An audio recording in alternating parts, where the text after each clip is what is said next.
Dejection, an Ode by Samuel Taylor Coleridge. Structure, Summary, Analysis. Hello and welcome to the discourse. Dejection, an Ode is a poignant and deeply personal poem by Samuel Taylor Coleridge, first published in 1802. It reflects his struggles with depression, creative stagnation, and his troubled marriage. The poem is addressed to Sara Hutchinson, his future wife's sister, to whom Coleridge had an unrequited emotional attachment. The first version of Dejection was called Verses to Sara. In this address to Sara Hutchinson, there was a reference to some private matters which were omitted later on. The final version was printed in the Morning Post on October 4, Wordsworth's wedding day. The poem remains one of Coleridge's most moving works, capturing the anguish of a poet who feels his creative and emotional powers slipping away. It stands as a companion piece to Wordsworth's Ode Intimations of Immortality, but with a darker, more personal tone. Taylor's Dejection, an Ode, and Wordsworth's Intimations of Immortality both are autobiographical poems engaging in a poetic dialogue about similar romantic themes: loss, imagination, nature, and the passage from childhood to adulthood, but from starkly contrasting perspectives.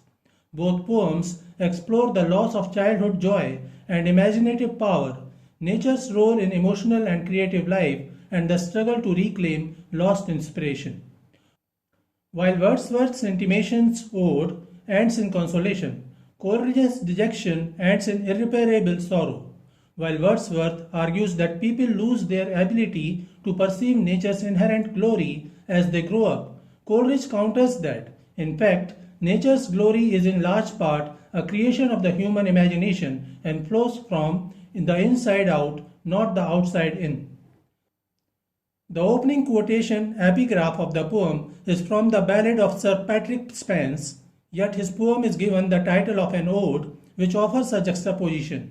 The ode dates back to classical times as a serious poem concerning itself with a highly regarded subject, accompanied by a strong attention to details of time and place.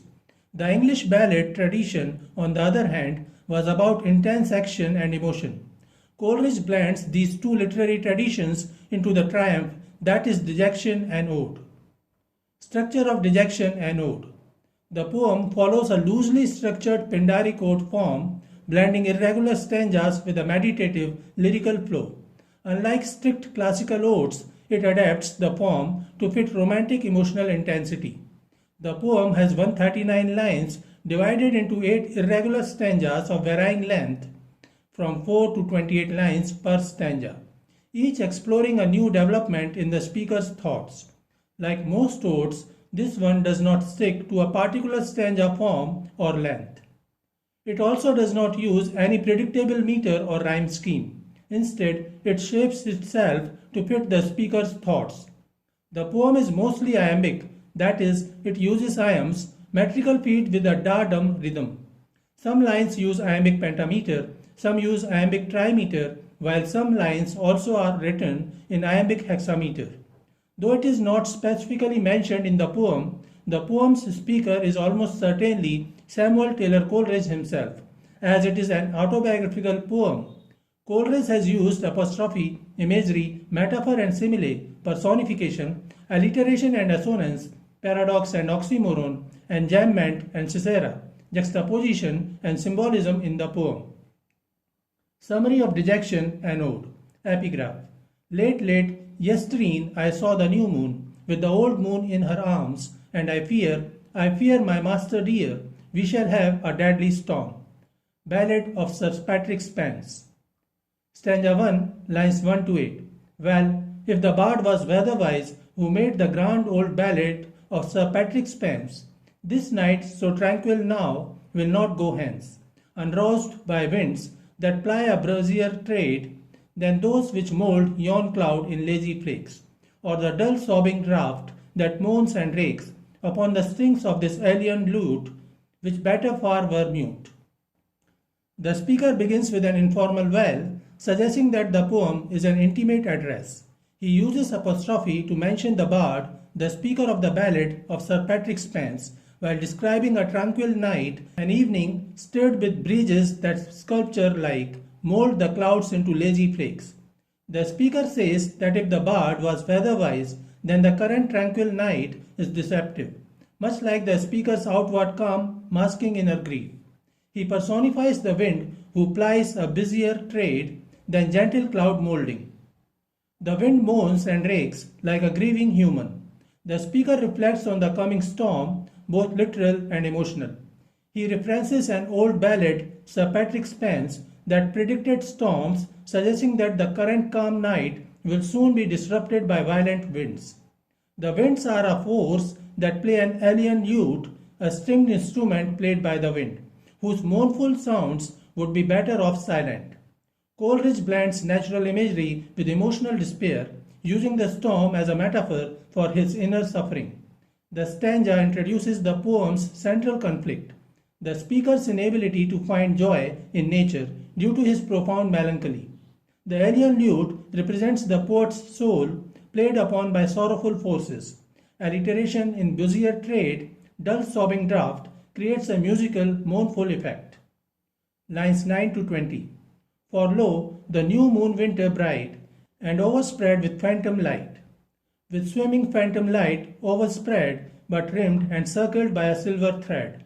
I see the old moon in her lap, foretelling the coming on of rain and squally blast. And oh, that even now the gust was swelling, and the slant night shower driving loud and fast.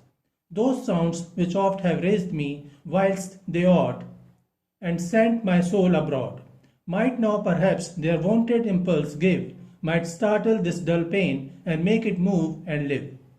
The speaker observes the new moon surrounded by a ghostly glow, the phantom light of earth's shine, with the faint outline of the old moon visible, a phenomena traditionally believed to predict storms.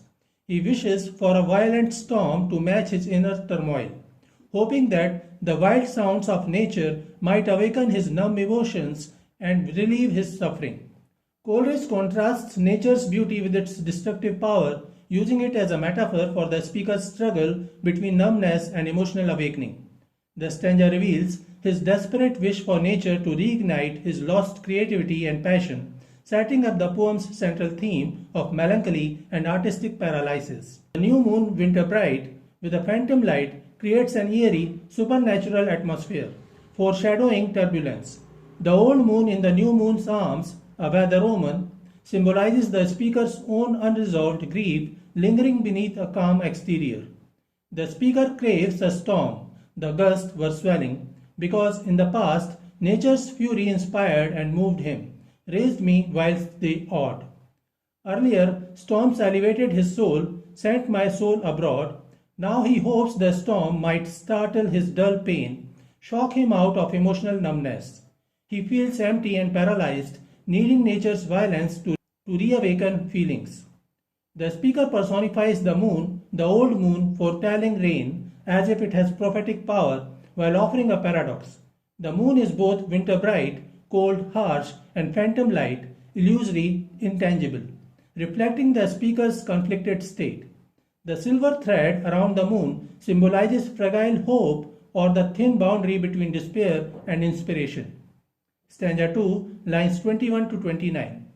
A grief without a pang, void, dark, and drear, a stifled, drowsy, unimpassioned grief, which finds no natural outlet, no relief, in word or sigh or tear.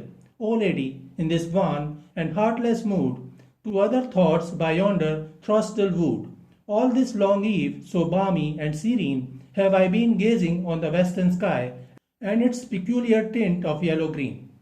The speaker says that he is full of very deep grief, which has so completely overpowered him that he does not feel its pang or pain anymore. The grief is void or empty, that is, it does not arouse the poetic feeling in any way. It is empty darkness in his heart out of which the poet cannot expect to come out. Due to this grief, he is becoming more and more drowsy and inactive. This grief has been described by the poet as stifled, drowsy, and impassioned. It does not arouse the poet even to weep or to heave sighs. The poet is not stirred or inspired.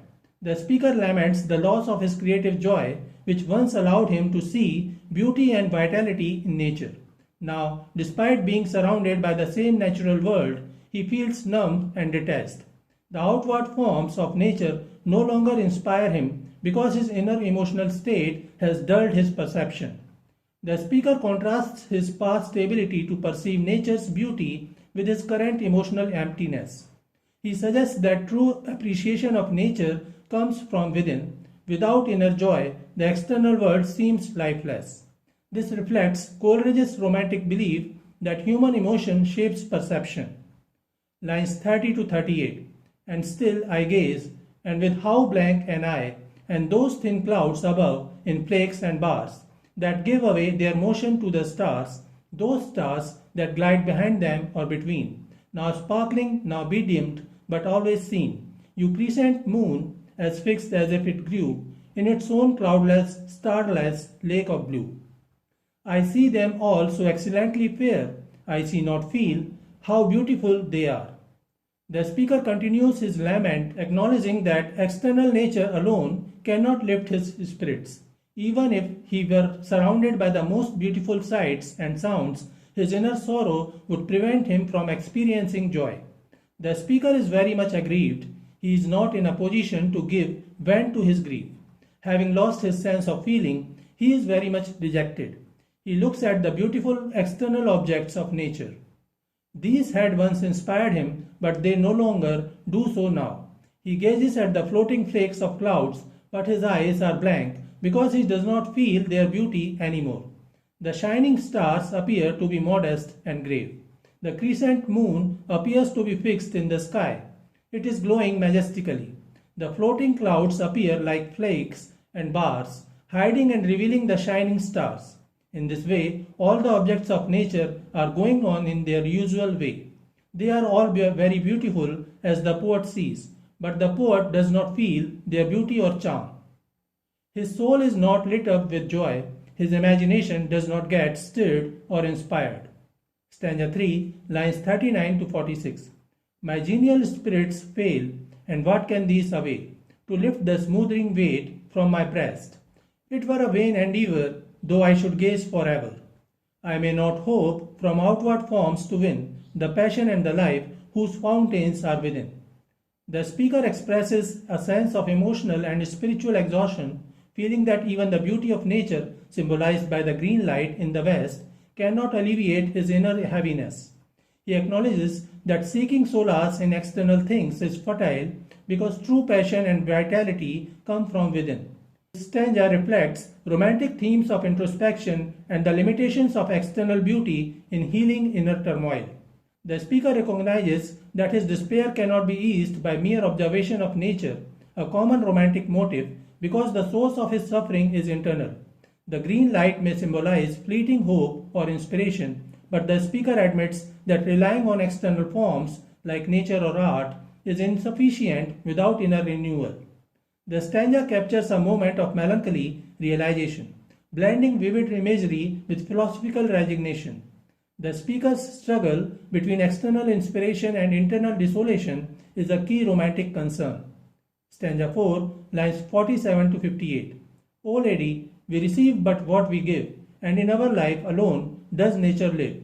Ours is her wedding garment, ours her shroud, and would we aught behold of higher worth than that inanimate cold word aloud. To the poor loveless, ever anxious crowd, from the soul itself must issue forth a light, a glory, a fair luminous cloud, enveloping the earth, and from the soul itself must there be sent a sweet and potent voice of its own birth. Of all sweet sounds the life and element.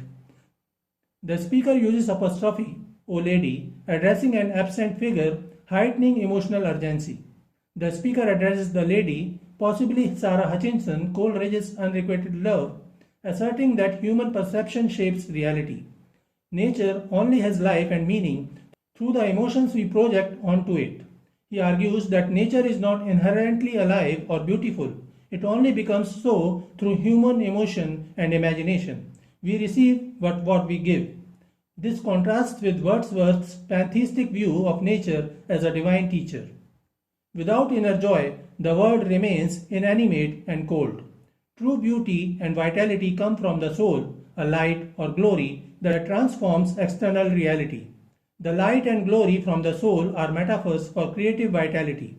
Without them, the world is barren, loveless, ever anxious crowd. The stanza reflects Coleridge's despair over his own waning poetic inspiration. The stanza emphasizes the romantic belief that the imagination actively creates meaning rather than passively receiving it. The lady symbolizes idealized joy and creativity, contrasting with the speaker's dejection. Her ability to perceive beauty underscores his emotional paralysis. Lines like "Our is her wedding garment, ours her shroud" suggest that humans dress nature in joy or misery, it has no independent existence. Stanza 5, lines 59 to 75. O pure of heart, thou needst not ask of me what this strong music in the soul may be. What and wherein it doth exist, this light, this glory, this fair luminous mist, this beautiful and beauty-making power, joy, virtuous lady, joy that never was given, save to the pure and in their purest hour, life and life's affluence, cloud at once and shower. Joy, lady, is the spirit and the power which wedding nature to us gives in dower. A new earth and new heaven, undreamed of by the sensual and the proud. Joy is the sweet voice, joy the luminous cloud. We in ourselves rejoice, and hence flows all that charms or ear or sight. All melodies the echoes of that voice, all colors a suffusion from that light. In these lines, the speaker explains to Sara Hutchinson, his beloved, the power of inner joy. He exalts joy as a divine, transformative force that arises only in the pure of heart. He elevates joy beyond mere happiness. It's a spiritual beauty-making power that transfigures reality. Anaphora has been used with the repetition of joy and this. This joy abides in a pure soul. Thus, Sara, who according to Coleridge is a virtuous lady of pure soul, need not ask what this joy is and where it lives. Unlike the sensual and the proud, the pure-hearted experience a mystical union with nature, wedding nature to us. Nature is personified and nature is wed to humanity, portraying a reciprocal relationship. This joy is wedded to nature, to which it gives, in dowry, a happy new world and a gay new heaven. In other words, everything seen through joy appears very beautiful and attractive. The whole earth appears to be new. Unlike the earlier stanzas' despair, this passage celebrates joy as the soul's creative power, a luminous cloud that merges nature with human perception, gifting the new earth and new heaven. Biblical allusion has been used. New earth and new heaven references Revelation 21:1, sanctifying joy as apocalyptic renewal. The exclamation, "We in ourselves rejoice," marks a climactic turn from lament to celebration. True joy reserved for the virtuous is the source of all beauty, music and light in the world. Joy merges senses, charms or ear or sight, melodies, colors. The stanza culminates in a rapturous affirmation. All art and sensory delight flow from this inner radiance. Coleridge diverges from Wordsworth's spontaneous overflow of powerful feelings by insisting that joy is conditional, a gift to the pure, not a universal birthright. This stanza mirrors his Biographia Literaria on imagination's exemplastic unifying power but laments its fragility. This stanza's ecstatic tone is bittersweet. Its grandeur underscores the speaker's absence of joy, making his dejection more poignant. Stanza 6, lines 76 to 93. There was a time when, though my path was rough, this joy within me dallied with distress, and all misfortunes were but as the stuff whence fancy made me dreams of happiness. For hope grew round me like the twining vine, and fruits and foliage, not my own, seemed mine. But now afflictions bow me down to earth, not care I that they rob me of my mirth. But oh, each vegetation suspends that what nature gave me at my birth, my shaping spirit of imagination, for not to think of what I needs must feel, but to be still and patient all I can, and haply by abstruse research to steal. From my own nature all the natural man, this was my sole resource, my only plan. Till that which fruits apart infects the whole, and now is almost ground, the habit of my soul. In these lines, the poet mourns the loss of his powers of imagination. He contrasts his past resilience with his current despair. Once, even in hardship, his imagination, shaping spirit, transformed suffering into hopeful dreams, making external beauty feel like his own. Fruits and foliage, not my own, seemed mine. Even though his life had been very hard, he was optimistic about the good days lying ahead. His soul was kindled with the light of hope. Now, afflictions crush him not because they steal happiness, but because they paralyze his creative power. He painfully realizes the loss of his creative imagination, which had helped him to shape his emotions in poetry. Due to this irreparable loss, he now turns to the philosophical aspect of life. He reveals his futile coping mechanism, suppressing emotion through abstruse research, philosophical study, which has deadened his entire being. His turn to abstruse research, likely referencing his opium-fueled metaphysical studies, mirrors Coleridge's real-life struggle. By avoiding feeling, he becomes emotionally sterile, a habit of his soul. The central conflict is the death of imagination, Coleridge's defining faculty. Unlike the joy of stanza 5, here fancy, a lesser, mechanical imagination, can no longer transmute pain into art. Stanza 7, lines 94 to 125.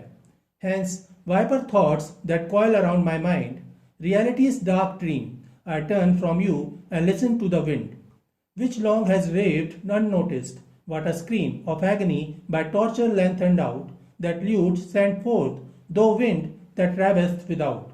Bare crag or mountain terrain, or blasted tree, or pine grove whither woodman never clomb, or lonely house long held the witch's home, methinks were fitter instruments for thee, that lutanist, who in this month of showers, of dark brown gardens, and of peeping flowers, makest devil's Yule with worse than wintry song, the blossoms buds and timorous leaves among.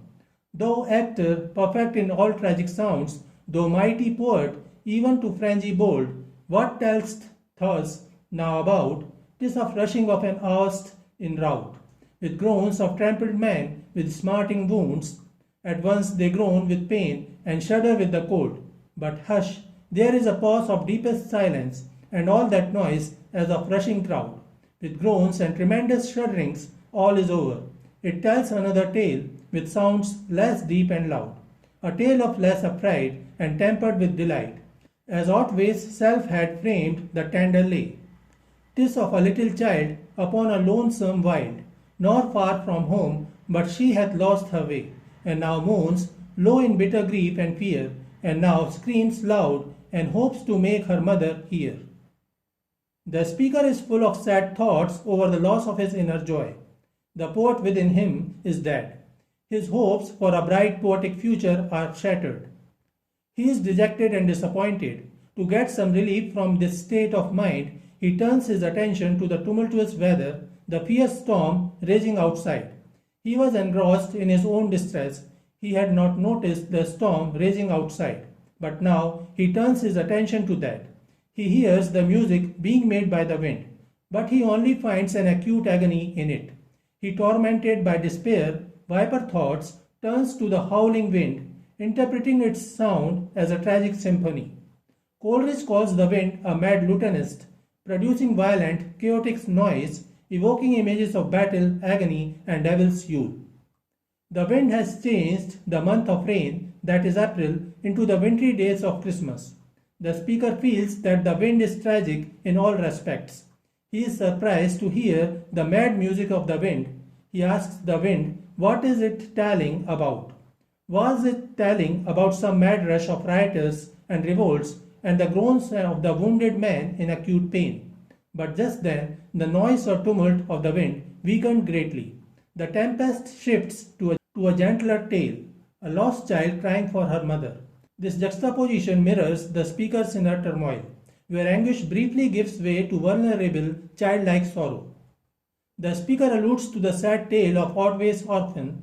Thomas Otway, a 17th century dramatist known for tragic pathos, frames the child's tale as a literary catharsis. The shift from horror to melancholy suggests fleeting emotional release.